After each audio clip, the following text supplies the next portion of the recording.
We begin tonight with fresh signs of a weakening job market. The U.S. added just 73,000 jobs in July, falling far short of expectations. Markets tumbled, shaken by both the report and the president's new tariffs. President Trump responded to the poor jobs data by firing the head of the Bureau of Labor Statistics, accusing her, without evidence, of rigging the data. CBS Money Watch correspondent Kelly O'Grady joins us now. Kelly, the market seemed to take the data seriously. How did it react, and what do you make of it?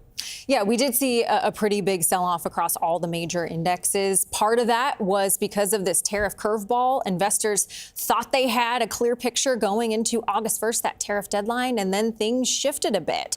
Then you had that weaker than expected jobs report, and that accelerated the sell-off. And it was really because of the revisions. May and June together, we saw over 250,000 jobs less hired than we had originally thought. And what that tells investors is the slowdown has been a multi-month thing. This is not new.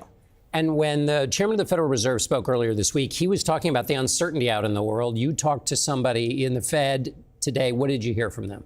I did. So I spoke to Beth Hammack. She is the president and CEO of the Federal Reserve Bank of Cleveland. She's in the room when they make those interest rate decisions. And I said to her, well, what are you going to need to see to make a cut, especially after this weak jobs report? Here's what she had to say.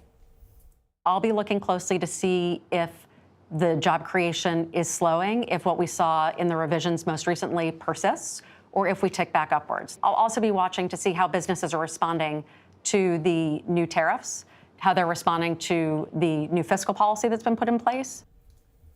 And so how businesses are responding to the tariffs, that's really the big question. Do they continue absorbing the costs? Do they pass that on to you and me and cause inflation to go up? Or do they cut costs in labor and fire people? Right. Or is it just a fuzzy muddle and we fuzzy? Let me ask you about China and Mexico. They're not engaged. There are negotiations going on, but there's no announcement. What do you make of that? So it's ongoing. Mexico has the 90-day extension. China is looking for the 90-day extension. They want that. The president has yet to agree with it, but they have until August 12th. So wait and see. All right. Busy week. Kelly O'Grady, thank you so much.